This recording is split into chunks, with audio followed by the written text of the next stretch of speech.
তাহলে আমরা যে কিতাবটারে সঙ্গী বানাবো কিতাবটার নাম সবাই বলেন, আমরা যে কিতাবটারে বন্ধু বানাবো এই কিতাবটার নাম, এটা আল্লাহর কিতাব। এই কিতাব সংরক্ষণের দায়িত্ব নিয়েছে কে?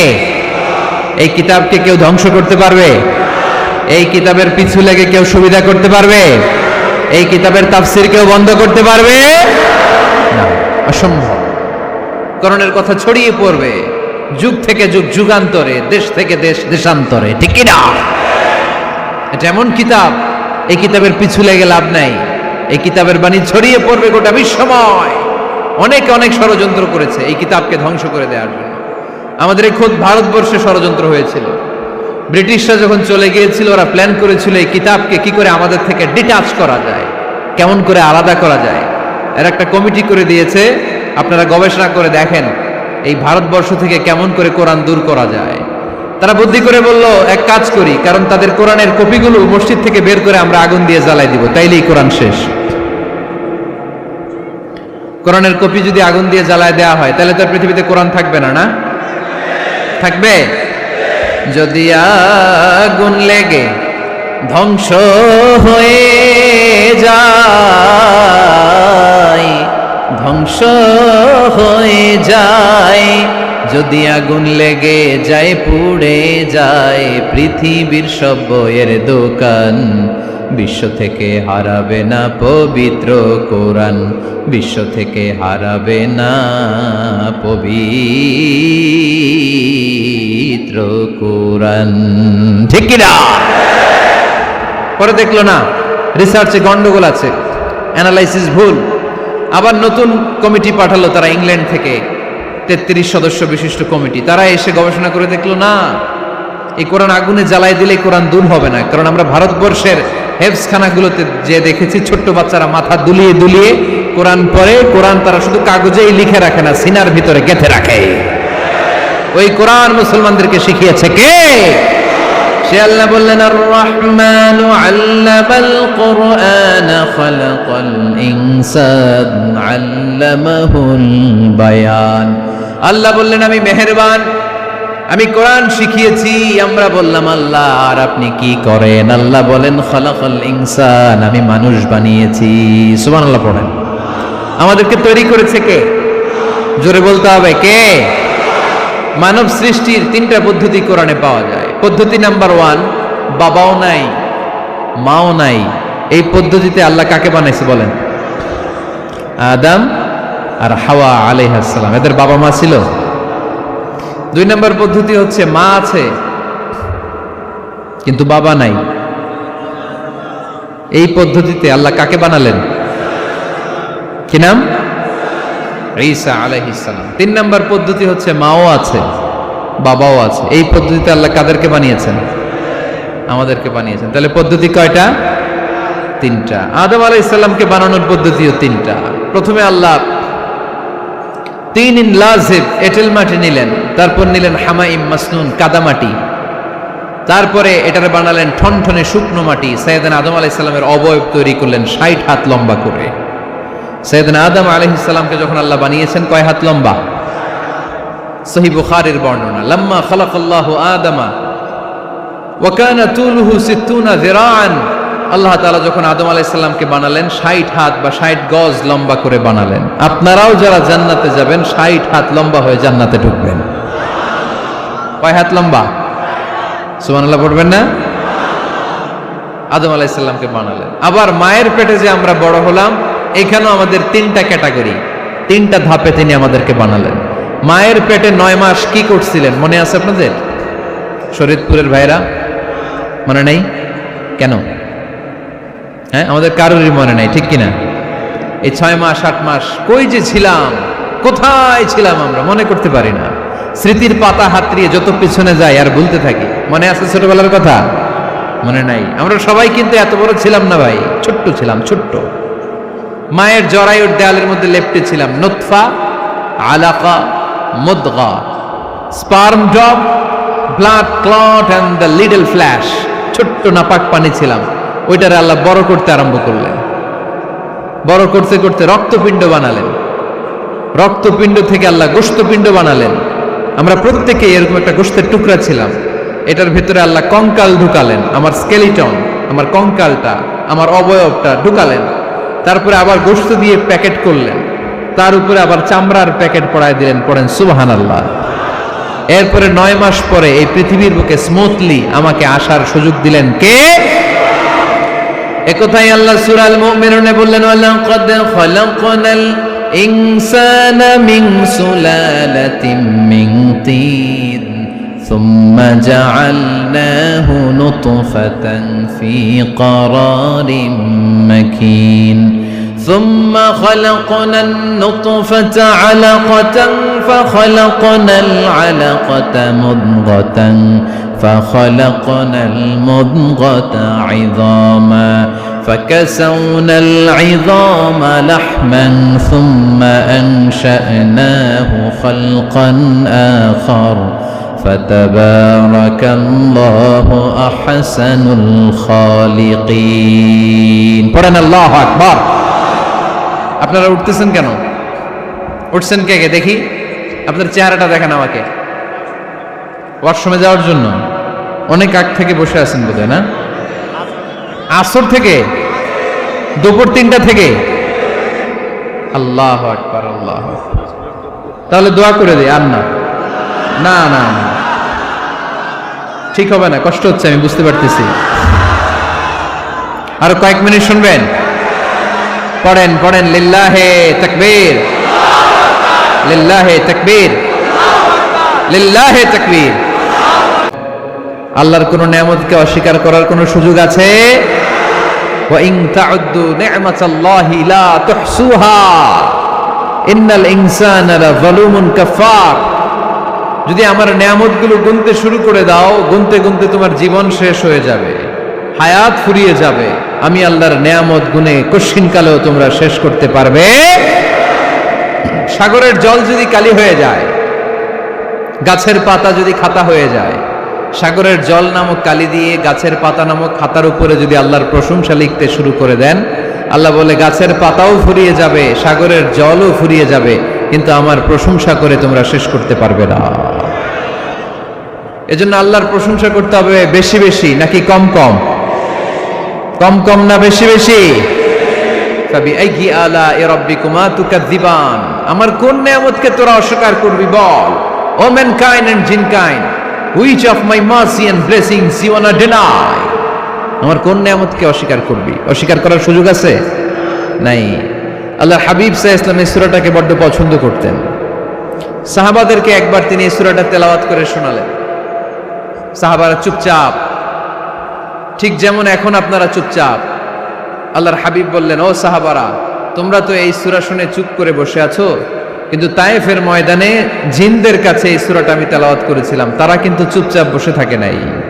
যতবার আমি ফাবিআইয়ি আলাኢ রাব্বিকুমা তুকাযযিবান পড়েছি, এই আয়াতের বিপরীতে তারা উত্তর দিয়েছে, কারণ এই আয়াতটা একটা প্রশ্ন। It's a question from your lord to mankind and jinnkind. এটা আল্লাহর পক্ষ থেকে মানব জাতি এবং জিন জাতির কাছে রেখে দেওয়া একটা প্রশ্ন। ফাবিআইয়ি আলাኢ রাব্বিকুমা তুকাযযিবান, আমার কোন নিয়ামতকে অস্বীকার করবি তুই? আল্লাহর কোন নিয়ামত অস্বীকার করার কোন ক্ষমতা আমাদের আছে? নাই, অসম্ভব। এজন্য এটা একটা প্রশ্ন। আল্লাহর হাবিব বললেন, ও আমার প্রাণের সাহাবারা, তোমাদের সামনে যখন সূরা রহমান তেলাওয়াত করলাম তোমরা চুপচাপ, কিন্তু তায়েফের ময়দানে যখন জিনদের কাছে তেলাওয়াত করেছি তখন তারা চুপচাপ থাকে নাই। যতবার আমি ফাবিআইয়ি আলাই রাব্বিকুমা তুকাযযিবান তেলাওয়াত করেছি, প্রত্যেকটা আয়াত শেষে এই প্রশ্নের উত্তর তারা দিয়েছে। সুবহানাল্লাহ পড়েন। যতবার এই আয়াতটা পড়েছি প্রত্যেকবার এই আয়াত শেষে তারা প্রশ্নের উত্তর দিয়েছে। তারা প্রত্যেকবার বলেছে, লা বিশাইইন মিন নিআমিকা রাব্বানা নুকাযযিবু ফালাকাল হামদু। আল্লাহ, তোমার কোন নিয়ামত অস্বীকার করার কোনো সুযোগ নাই, সব প্রশংসার মালিক তুমি। আবার যখন এই আয়াতটা আমি পড়েছি আবার উত্তর দিয়েছে, আবার আমি পড়েছি আবার উত্তর দিয়েছে। এরকম একবার নয়, 2 বার নয়, 5 বার নয়, 10 বার নয়, 31 বার এই আয়াতটা তেলাওয়াতের পর পর জিনেরা এই আয়াতের উত্তর আমার সামনে দিয়েছে। সুবহানাল্লাহ পড়ুন। লা বিশাইইন মিন নিআমিকা রাব্বানা নুকাযযিবু ফালাকাল হামদু। We cannot deny We cannot deny any of your mercy and blessings. All praises to you. All praises to you. সব ক্ষমতার মালিক একজন, চিল্লায় বলতে হবে তিনি কে? তিনি হচ্ছেন আল্লাহ। সূরাতু আর-রহমান, সূরার নাম কি? আরো জোরে বলেন। কোরআনের 55 নম্বর সূরা এটা। কত নাম্বার? আয়াত আছে 78টা। কয়টা? সূরাটা মাক্কি সূরা। কি সূরা? এবার প্রশ্ন করে উত্তর দেন। এই সূরাটা কোরআনের কততম সূরা? 55। আয়াত কয়টা? 78টা। মাক্কি না মাদানী? মাশাআল্লাহ, এই তো আপনারা উত্তর করতে পেরেছেন। এই সূরাটার একটা চমৎকার নাম আছে। বাইহাকী শরীফে আল্লাহর হাবিব সাল্লাল্লাহু আলাইহি ওয়াসাল্লাম ইরশাদ করেন, ইন্না লিকুল্লি শাইইন আরুস ওয়া আরুসুল কুরআনি সূরাতু আর-রহমান। আল্লাহর হাবিব বললেন, সবার জন্য একজন নববধূ আছে, কোরআনেরও একটা নববধূ আছে। কোরআনের নববধূর নাম হচ্ছে সূরা আর-রহমান। আওয়াজ করে সুবহানাল্লাহ বলতে পারলেন না? নববধূ বুঝেন তো? হ্যাঁ, নতুন বউ। নববধূ মানে কি? আল্লাহর হাবিব বললেন, ইন্না লিকুল্লি শাইইন আরুস ওয়া আরুসুল কুরআনি সূরাতু আর-রহমান। সবার জন্য একটা নববধূ আছে, কোরআনেরও একটা নববধূ আছে। কোরআনের নববধূর নাম সূরা আর-রহমান। নববধূ যেমনি বাসর রাতে হাতে পায়ে আলতা মেখে, বেনারসি শাড়ি পরে, লিপস্টিক দিয়ে, খোপায় ফুল দিয়ে, জুয়েলারি পরে, অর্নামেন্টস পরে, মেকআপ করে, পার্লারিং করে তার স্বামীর জন্য ওই রাতে সে নিজেকে উজাড় করে সাজায়, ঠিক কিনা? ঠিক তেমনি আল্লাহ তাআলা এই দুনিয়াতে আমাদেরকে কি কি নেয়ামত দিয়েছেন, আবার কি কি নেয়ামত জান্নাতে গেলে দিবেন, তার সব কিছু বর্ণনা করে এই সূরাটাকে তিনি উজাড় করে সাজিয়েছেন। সূরাটার নাম কি? আরো জোরে বলেন, কি নাম? আর-রহমান। একটা দুর্বল বর্ণনায় এসেছে, দুর্বল বর্ণনায়, যে আল্লাহ তাআলা, স্বয়ং আল্লাহ তাআলা জান্নাতে জান্নাতীদেরকে এই সূরা আর-রহমানটা নিজ কণ্ঠে তেলাওয়াত করে শোনাবেন। আমরা আল্লাহর কণ্ঠের তেলাওয়াত শুনতে চাই কি চাই না? কেউ নাই, তিনি তার মতো। তিনি কার মতো? তিনি তার মতো। লাইসা কামিসলিহি শাই। জান্নাতীরা যখন জান্নাতে ঢুকবে, আল্লাহ তাআলা প্রশ্ন করবেন, ও জান্নাতীরা, এই কোরআনে যত নাজ নেয়ামতের বর্ণনা দিয়েছিলাম তার সবগুলো কি তোমরা পাই টু পাই বুঝে পেয়েছো? জান্নাতীরা বলবে পেয়েছি। হঠাৎ এক জান্নাতি হাত তুলে বলবে, আল্লাহ একটা জিনিস তো পাই নাই। সবাই বলে পাইছি, তুমি পাও নাই। কি পাও নাই? কয় আমনেরই তো পাই নাই। সুবহানাল্লাহ পড়বেন না? আপনাকেই তো পাই নাই। সব দেখলাম, সব খাইলাম, সব দেখলাম, কিন্তু আপনারে তো দেখলাম না। আল্লাহ তাআলা তখন বিশাল জান্নাতের এক কনফারেন্স রুমে সবাইকে বসিয়ে আল্লাহর দিদার মানুষকে দেখাবেন। আল্লাহ তাআলা তার গোপন সৌন্দর্যকে সেদিন জান্নাতীদের সামনে প্রকাশ করে দিবেন। আল্লাহর হাবিব বসবেন ওই কনফারেন্স রুমে সবার সামনে। আল্লাহর হাবিবের পেছনে বসবে অন্যান্য নবীরা, তারপরে সোহাদা, সালেহীন, আউলিয়া সবাই বসবে। ওই জান্নাতের কনফারেন্স রুমে আমরাও যেন বসার জায়গায় পাই, আল্লাহ তুমি তৌফিক দিয়ে দিও। আল্লাহ তাআলা অনেকগুলো নূরের পর্দার পেছন থেকে নূরের ঝলকানি মারবেন। ওই ঝলকানি এক মুহূর্তের জন্য দিবেন। এক মুহূর্ত। কয় মুহূর্ত? 70,000 নূরের পর্দার কথা বলা হয়। এই বর্ণনাটাও দুর্বল। পর্দা আছে কিন্তু কয় হাজার জানে কে? আল্লাহ। ওই পর্দা সরিয়ে আল্লাহ তাআলা সৌন্দর্যের বা নূরের ঝলকানির এক আলোকচ্ছটা জান্নাতীদের সামনে তুলে ধরবেন এক মুহূর্তের জন্য। কয় মুহূর্ত? আলোকচ্ছটা দিয়েই আবার নাই, আবার সরায় ফেলবেন। ওই এক মুহূর্ত দেখে জান্নাতীরা পাগল হয়ে যাবে, অপলক নেত্রে তাকিয়ে থাকবে। এইভাবে চোখের পলক ফেলবে না, চোখ মেলে তাকিয়ে আছে। কিন্তু সামনে কিন্তু আল্লাহর নূর আর নাই, কারণ ওইটা আসছিল কয় মুহূর্তের জন্য? এক মুহূর্ত পরে নাই। কিন্তু কি যে দেখলাম, কত সুন্দর! কোটি কোটি বছর এরকম অপলক নেত্রে জান্নাতীরা তাকিয়ে থাকবে। ইন্নাল্লাহা জামিলুন ইউহিব্বুল জামাল। আল্লাহ নিজে সুন্দর, সৌন্দর্যকে পছন্দ করেন। আল্লাহর চাইতে সুন্দর কিছু হতে পারে? চিল্লায় বলেন পারে? পৃথিবী সুন্দর, মানুষ সুন্দর, আসমান সুন্দর, জমিন সুন্দর, সুন্দরে সুন্দরে পাল্লা, জানি না কত সুন্দর তুমি আল্লাহ, জানি না কত সুন্দর তুমি আল্লাহ। সুবহানাল্লাহ পড়েন। আল্লাহ তাআলা তার সৌন্দর্যকে সেদিন জান্নাতীদের সামনে তুলে ধরলেন। এই সূরাটা নাজিলের একটা ব্যাকগ্রাউন্ড আছে। আল্লাহর হাবিব সাল্লাল্লাহু আলাইহি সাল্লাম মক্কার জমিনে কাফিরদেরকে দাওয়াত দিতে লাগলেন, আল্লাহর ইবাদত করো, আল্লাহর জিকির করো, আল্লাহর প্রশংসা করো। এরকম দাওয়াত দিতে দিতে কিছুদিন পরে বিষ্ণু ইসলাম বলতে শুরু করলেন, রহমানের ইবাদত করো, রহমানের জিকির করো, রহমানের পায়ে সেজদায় লুটিয়ে পড়ো।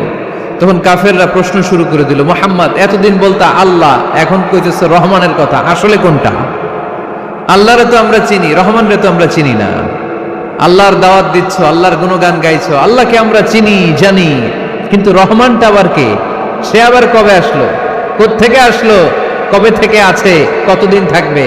রহমানরে তো আমরা চিনি না, ওরা রহমান চিনে না। এজন্য আল্লাহ তাআলা রহমানকে চিনায় দেওয়ার জন্য আর রহমান নামে একটা সূরা নাজিল করে দিলেন। وَإِذَا قِيلَ لَهُمُ اسْجُدُوا لِلرَّحْمَنِ قَالُوا وَمَا الرَّحْمَنُ, যখন তাদেরকে বিশ্বনবী বললেন রহমানের পায়ে সেজদা দাও, রহমানের জন্য সেজদায় লুটিয়ে পড়ো, ক্বালু আমার রহমান, তারা বলল রহমানটা আবার কে? রহমান কে? আল্লাহ চিনি, রহমানরে তো চিনি না। এখন রহমানকে এটা চিনানোর দরকার আছে না নাই? রহমানকে এটা চিনানোর জন্য আল্লাহ তাআলা আর রহমান নামে কোরআনে একটা সূরা নাজিল করলেন। চিল্লায় পড়েন আল্লাহু আকবার। কাফেরদেরকে জানানোর জন্য রব্বুল আলামিন সূরা আর রহমান নাজিল করলেন আর বললেন, আর রহমান আল্লামাল কুরআন খলাকাল ইনসান আল্লামাহুল বায়ান।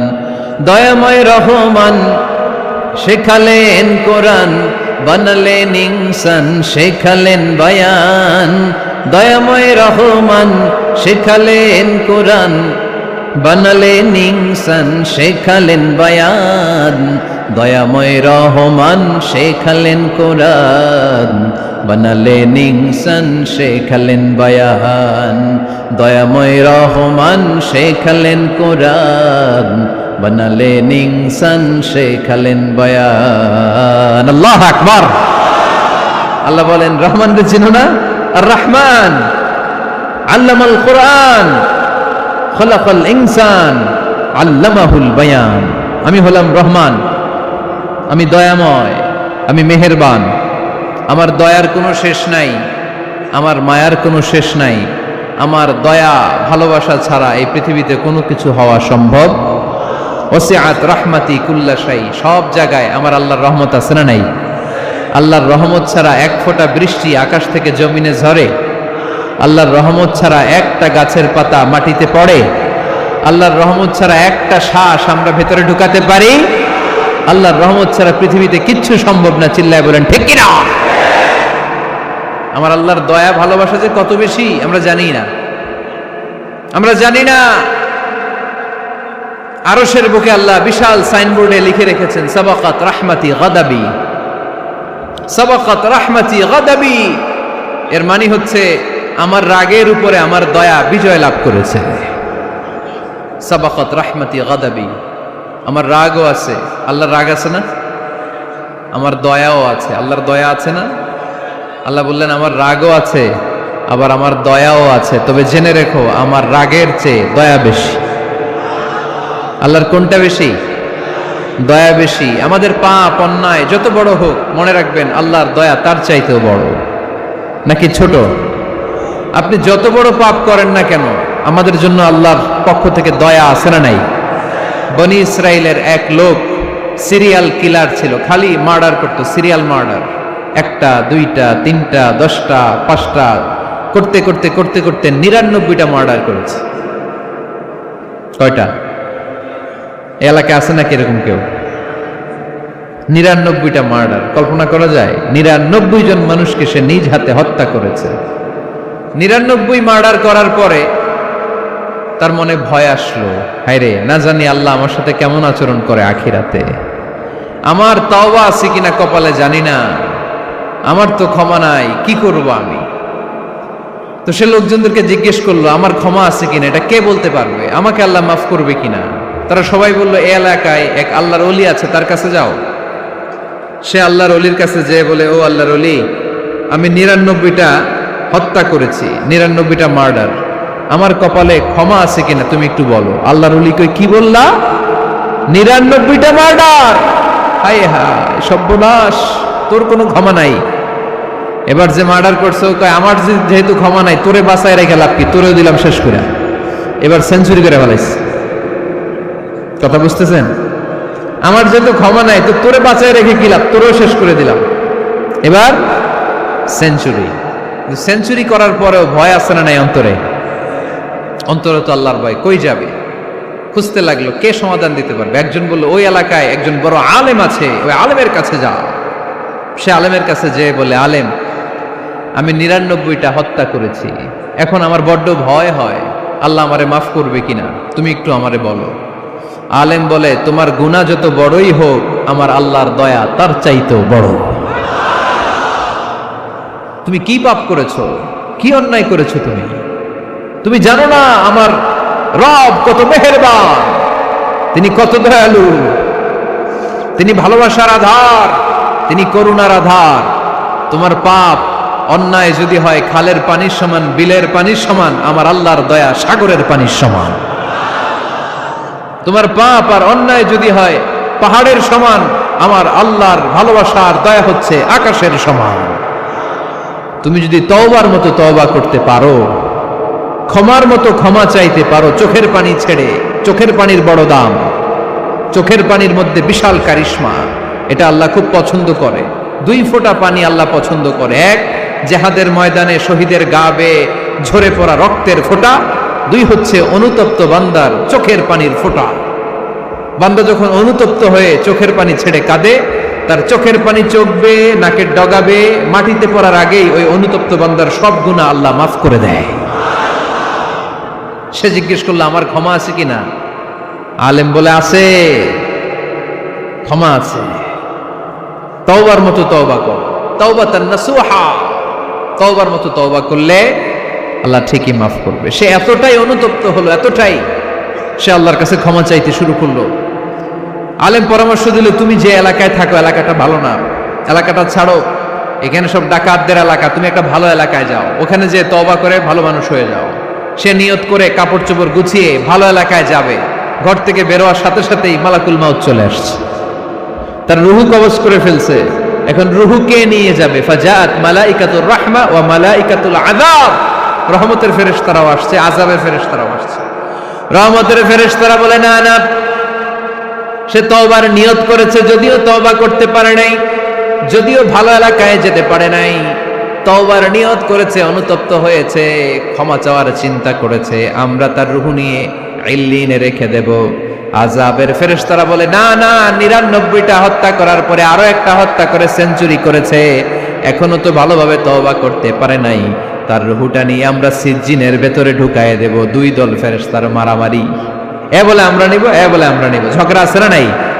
আল্লাহ বললেন, রাখো রাখো, ঝগড়ার দরকার নাই। এক কাজ করো, যেখানে মারা গিয়েছে ওইখান থেকে ফিতা দিয়ে মাপতে শুরু করো। ভালো এলাকাটা যদি কাছে হয় জান্নাতের ফেরেশতারা নেবে, খারাপ এলাকা যদি কাছে হয় জাহান্নামের ফেরেশতারা নেবে। খারাপ এলাকা তো একেবারেই কাছে, ঘর থেকে বেরোয়ার সাথে সাথে মৃত্যু হয়েছে, আর ভালো এলাকা তো অনেক দূর। আল্লাহ জামিনটারে আদেশ দিলেন, জামিন, এই অনুতপ্ত বান্দার জন্য তুই ভালো এলাকাটা কাছে চলে আয়। ভালো এলাকাটার জামিনটা তুই সংকুচিত হয়ে যা, যদিও ঘর থেকে বের হয়েছে একেবারে কাছে, খারাপ এলাকা হাজার হাজার মাইল দূরে চলে যা। ফিতা দিয়ে মাপ দিয়ে দেখে, সর্বনাশ, ভালো এলাকাটা তো একেবারেই কাছে, খারাপ এলাকাটা অনেক দূরে। আল্লাহর ফয়সালা অনুযায়ী রহমতের ফেরেশতারা তার রূহকে নিয়ে জান্নাতের ভেতরে ঢুকিয়ে দিয়েছে। 99টা হত্যা করার পরে আরো একটা হত্যা করে সেঞ্চুরি, 100টা খুন করছে। আপনি কয়টা করছেন? আমি কয়টা করছি? তো 100টা খুন করে যদি ও মাফ পেতে পারে, আমার আল্লাহর কাছ থেকে আমরা কি ক্ষমা পেতে পারি না? ওর পাপের কাছে আমাদের পাপ কি? কয় ওয়াক্ত নামাজ ছাড়ছেন আপনি? কয়টা মিথ্যা কথা বলছেন? কতবার ঘুষ খাইছেন? কত টাকা সুদে লাগাইছেন? কত অন্যায় করছেন, কত জুলুম করেছেন, মনে রাখবেন আপনার পাপ, আপনার অন্যায়, আপনার জুলুম যত বড় হোক না কেন, আমার আল্লাহর দয়া তার চাইতেও বড়। এজন্য আল্লাহ নিজের পরিচয় দিয়ে বললেন, আর রহমান আল্লামাল কুরআন খালাকাল ইনসান আল্লামাহুল বায়ান। আমি রহমান, আমি দয়ার সাগর। আমি কি? আল্লাহ তুমি দয়ার সাগর, রহমানুর রহিম। তোমার দয়ায় পূর্ণ আমার সারানিশিদিন, তোমার দয়ায় পূর্ণ আমার সারানিশিদিন। আলহামদুলিল্লাহ পড়েন। তাহলে বুঝতে পারলাম আমার আল্লাহর দয়ার কোনো শেষ আছে? চিল্লায় বলতে হবে আছে। কয়শো টুকরা? সবাই শুনতেছেন? কষ্ট হচ্ছে তো উত্তর দিচ্ছেন না যে? কত টুকরা করলেন? 100। 100 টুকরা করে 99 টুকরা দয়া ভালোবাসা আল্লাহ তাআলা নিজের কাছে রেখে দিলেন, আর 1 টুকরা দয়া আর ভালোবাসা আল্লাহ তাআলা গোটা বিশ্বের সবার মাঝে ভাগ করে দিলেন। আমরা সবাই মিলে পাইছি কয় টুকরা ভালোবাসা? উনি রেখে দিয়েছেন কয় টুকরা? ওই 1 টুকরার কিছু অংশ আমিও তো পাইছি, তাই না? আপনি পেয়েছেন, আমরা সবাই পেয়েছি, গোটা বিশ্বের সবাই, আদম আলাইহিস সালাম থেকে শুরু করে কিয়ামত পর্যন্ত যারা আসবে, এসেছিল এবং এখন আছে, সবাই মিলে কয় টুকরা? ওনার কাছে কয় টুকরা? কিন্তু এই 1 টুকরা যে আমরা সবাই ভাগে যোগে পাইলাম, আমাদের ভালোবাসার নমুনা দেখছেন? একজন আর একজনের ভালোবেসে বলে আত্মহত্যা করে ফেলে, আছে না নাই? আছে না? আহা, সালমান শাহ মারা গেছে, এই দেশের কয়েকটা মেয়ে গলায় রশি দিয়ে আত্মহত্যা করছে, শুনছেন? আহা, অমুক সেলিব্রিটির কি হয়েছে, ছাদ থেকে লাফ দিয়ে পড়ে মাথা ফাটায় ফেলছে। ভালোবাসা আছে না নাই? যারে ভালোবাসে তার নাম আবার ছেলেরা হাতের মধ্যে কেটে কেটে লেখে। শরীয়তপুরে এগুলো নাই আলহামদুলিল্লাহ। হ্যাঁ, প্লাস দিয়ে লেখে, প্লাস। ধরেন আব্দুল্লাহ প্লাস শামিমা, তো এ প্লাস এস, রক্ত দিয়ে লেখে, রক্ত। আমি অবাক হই, নিডেল, সুই, সুই দিয়ে কেটে কেটে লেখে আব্দুল্লাহর এ প্লাস শামিমার এস। কি ভালোবাসা! 1 ভাগ ভালোবাসার ছিটে ফোটা সবাই মিলে পাইছে। এটা ঠেলা যদি এরকম হয়, তাহলে যিনি 99 ভাগ ভালোবাসা রেখে দিয়েছে তার ভালোবাসা বেশি না কম? দেখেন, ছোট্ট বাচ্চাটা রাতে খেতে চায় না, মা যদি বলে খাও, বলে না, খাবো না। আব্বু অফিস থেকে আসুক, আব্বুর কোলে বসে বসে আব্বু আর আমি একসাথে খাবো। এই ছোট্ট বাচ্চাটা কিছু বোঝে না, কিন্তু তারপরও তার বাবার জন্য ভালোবাসা তার হৃদয়ে ঢুকাই দিছে কে? আপনাদের এলাকায় মুরগি পালেন না আপনারা? মুরগি যখন বাচ্চা নিয়ে হাঁটে, দেখবেন মুরগি ছানা ধরা যায় না, ধরতে গেলে মা মুরগিটা কি করে? কামড় দিতে আসে। এই ছোট্ট বাচ্চাগুলোর জন্য মা মুরগিটার হৃদয়ের ভিতরে ভালোবাসা ঢুকাই দিল কে? আহা, আমি পত্রিকাতে এমনও দেখেছি, বন্যায় এক মা পানি খেতে খেতে খেতে খেতে খেতে খেতে মরে গিয়েছে, কিন্তু শিশুটাকে একটা বালতির মধ্যে চাপিয়ে মাথায় তুলে ধরে রেখেছে। মা পানি খেতে খেতে নিজের জীবনকে বিলিয়ে দিয়েছে, কিন্তু বাচ্চাটা মরে নাই। বাচ্চার জন্য কি ভালোবাসা! এই ছোট্ট বাচ্চার জন্য মায়ের হৃদয়ে জান স্যাক্রিফাইসের মতো এই ভালোবাসা ঢুকাই দিল কে? আমাদের প্রতিদিনই ভালোবাসা, সকালে ভালোবাসা, বিকালে ভালোবাসা, সন্ধ্যায় ভালোবাসা, শীতকালে ভালোবাসা, গ্রীষ্মকালে ভালোবাসা। আমাদের ইসলামে শুধু ভালোবাসাবাসী, ঠিক কিনা? রাসূল আমার ভালোবাসা, রাসূল আমার আলো আশা, রাসূল আমার প্রেম বিরহের মূল আলোচনা, রাসূল আমার কাজে কর্মের অনুপ্রেরণা। চিল্লায় পড়েন আল্লাহু আকবার। আমাদের ভালোবাসার কোনো কমতি আছে? 24 ঘন্টা আমাদের ভালোবাসা আছে না নাই? 365 দিন আমাদের ভালোবাসা আছে না নাই? এই জন্য আলাদা করে আমাদের কোনো দিন লাগে না, বিশ্ব ভালোবাসা দিবস দরকার হয় না। যারা মাকে দেখতে পারে না, বাবারে দেখতে পারে না, এরা একদিনের জন্য মা বাবাকে উইশ করতে যায়, আর নাম দিছে বিশ্ব মা দিবস, বিশ্ব বাবা দিবস। কিছুদিন আগে দেখলাম বিশ্ব ডিম দিবস। কি দিবস? আমি কি মিথ্যা বললাম?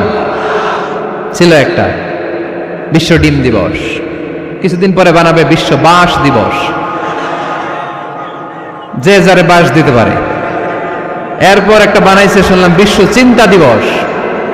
তো এটা কি দিবস? কয় এই দিন আমরা সবাই মিলে চিন্তা করি যে আসলে আমাদের কি চিন্তা করা দরকার, আছে না নাই? তো এই যে ওরা বিশ্ব মা দিবস, international mother day, international father day, মা দিবস বাবা দিবস বছরে একবার ওল্ড হোমে রেখে আসে, বৃদ্ধাশ্রমে। যেহেতু সারা বছর বৃদ্ধাশ্রমে, বছরে একদিনও যদি মারে স্মরণ না করি কেমন হয়? তো একদিন ওই মা দিবসে মারে একটা কার্ড দিয়ে উইশ করে আসে, কিছু টাকা দিয়ে আসে।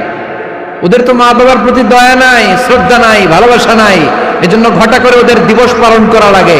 আমাদের 24 ঘন্টা 365 দিনই ভালোবাসা, তাই এই দিবস ফিবসের আমাদের দরকার নাই। চিল্লায় বলেন ঠিক কিনা? জন্মের পর থেকেই তো আমাদের ভালোবাসা, মৃত্যু পর্যন্ত ভালোবাসা, আমৃত্যু ভালোবাসা। এই জন্য বিশ্ব ভালোবাসা দিবস, এটা ইসলাম কখনো সাপোর্ট করে না। ভালোবাসার কেন্দ্রবিন্দু একজন, চিল্লায় বলতে হবে তিনি কে?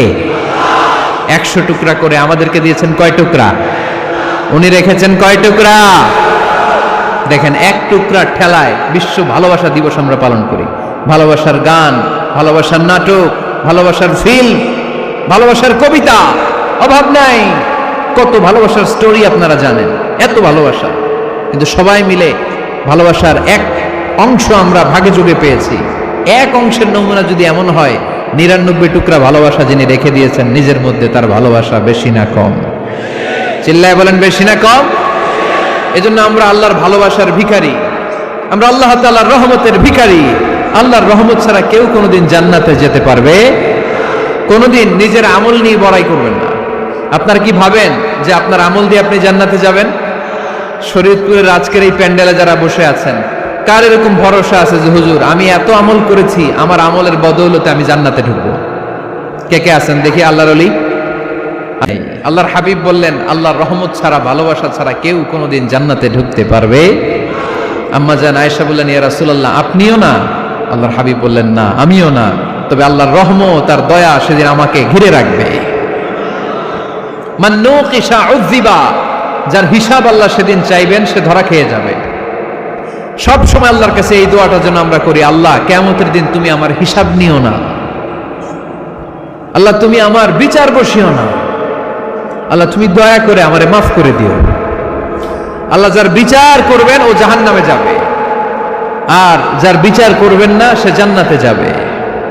আল্লাহ যদি বিচার করে আর পাই টু পাই হিসাব নেয়, নামাজ পড়লি না কেন, রোজা রাখলি না কেন, মিথ্যা বললি কেন, খাদ্যে ভেজাল দিলি কেন, মাছে ফরমালিন দিলি কেন, যৌতুক খাইলি কেন, ঘুষ খাইলি কেন, উল্টাপাল্টা করলি কেন, জিনা করলি কেন, একটার পর একটা প্রশ্ন বানে যদি সেই ভয়ঙ্কর দিনে আল্লাহ আমাদেরকে জর্জরিত করে, আমাদের কোনো উত্তর আছে? সেদিন আমাদের বাঁচার কোনো উপায় আছে? তাই আমরা সবাই আল্লাহর কাছে দোয়া করবো, আল্লাহ কোনো বিচার টিচার মানি না, কোনো বিচার করতে পারবো না, দয়া করবা। কথা কয় না? কি করবে? এবার আওয়াজ করে বলেন, বিচার চান না দয়া চান? রোজ হাসরে হে আল্লাহ আমার করোনা বিচার, আল্লাহ করোনা বিচার, পড়েন আমিন। রোজ হাসরে হে আল্লাহ আমার করোনা বিচার, আল্লাহ করোনা বিচার। বিচার চাহি না তব দয়া চাহে এ গুনাহগার, আল্লাহ করোনা বিচার। পড়েন আমিন। তিনি যদি দয়া করেন তবেই আমরা জান্নাতে যেতে পারবো, ঠিক কিনা? এজন্য আল্লাহ বললেন, আর রহমানু আল্লামাল কুরআন খালাকাল ইনসান আল্লামাহুল বায়ান। আমি হলাম রহমান। কাফেররা বলে রহমানকে জানি না, রহমানকে চিনি না। আল্লাহ বলে রহমান রে চিনে নাও, আমার নাম রহমান, আমি দয়ালু, আমি মেহেরবান, ঠিক কিনা? এজন্য প্রতিদিন সূরা ফাতিহায় দ্বিতীয় আয়াতটা আমরা কি পড়ি? আর রহমান আর রাহিম, ঠিক কিনা? তিনি দয়ার সাগর, তিনি মায়ার সাগর। আমরা বললাম, আল্লাহ ঠিক আছে আমরা বুঝেছি আপনি দয়ার সাগর, আর আপনি কি করেন? দ্বিতীয় আয়াতে আল্লাহ বললেন, আল্লামাল কোরআন, আমি কোরআন শিক্ষা দেই। শুধু দয়ার সাগর হয়ে আমি আল্লাহ বসে থাকি নাই, তোমাদের হেদায়েতের জন্য আমি কোরআন নাজিল করে দিয়েছি। আল্লামাল কোরআন, আমি কোরআন শিক্ষা দেই। আমাদেরকে কোরআন শিখিয়েছে কে? বিশ্বনবীকে কোরআন শিখিয়েছে কে? আল্লাহ। এজন্য দুনিয়াতেও যারা কোরআন শিখায় তাদের মর্যাদা বাড়ায় দেয় কে? বাংলার জমিনে যারা কোরআন শরীফ শিখায় এদের মর্যাদা সবচেয়ে কম, এদের বেতন সবচেয়ে কম, এরা সমাজে সবচেয়ে বেশি অবহেলিত, ঠিক কি না? আল্লাহর কাছে এরা সবচেয়ে বেশি সম্মানিত। আল্লাহর হাবিব বললেন, খায়রুকুম মান তাআল্লামাল কুরআন ওয়া আল্লামাহু, তোমাদের মধ্যে আল্লাহ তাআলার কাছে সবচাইতে প্রিয় শ্রেষ্ঠ ওই মানুষটা যে নিজে কোরআন পড়ে আবার অন্যরে পড়ায় দেয়। সুবহানাল্লাহ পড়েন। আপনি যদি কাউরে শুধু সূরা ফাতিহাটা শিখান, কোন সূরা? সূরা ফাতিহাটা যদি শিখায় দেন, সে যতদিন সূরা ফাতিহা তেলাওয়াত করবে ওই তার তেলাওয়াতের একটা পার্সেন্টেজ সওয়াব আপনার আমলনামায় আছে না নাই? সে যদি আবার আরেকজনের শিখায়, ওই লোক যদি আবার আরেকজনের শিখায় দেয়, এরকম যতজনকে তারা শিখাবে প্রত্যেকের তেলাওয়াতের একটা পার্সেন্টেজ সওয়াব আপনার আমলনামায় ঢুকায় দিবে কে? এজন্য কোরআন নিজেও শিখবো, অন্যকেও শেখাবো। রাজি আছেন তো? আপনাদের এখানে মসজিদে কোরআন শিক্ষার আসর আছে নাকি? হ্যাঁ, এই যে বাড়ির পাশে যে একটা মসজিদ দেখলাম, কোরআন শিখায়। কিবার শিখায়? প্রতিদিন। কে শিখায়? ইমাম সাহেব। বেতন টেতন দেন তো? কত দেন? 1 লক্ষ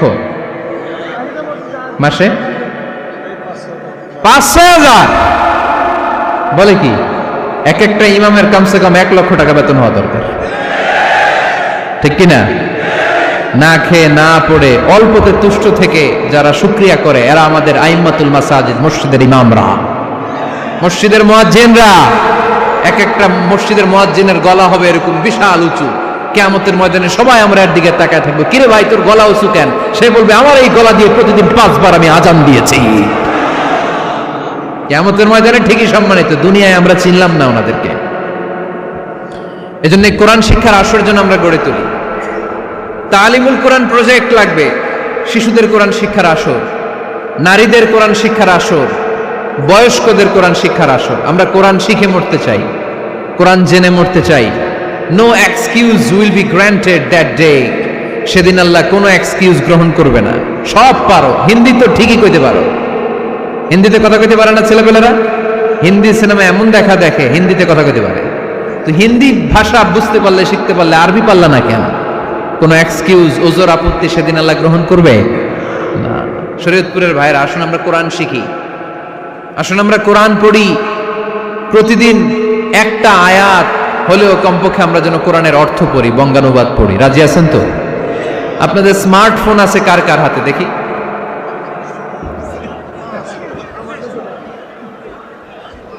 আপনারা কি অ্যানালগ? স্মার্ট আপনি? মাশাআল্লাহ। তোমরাও কি স্মার্ট?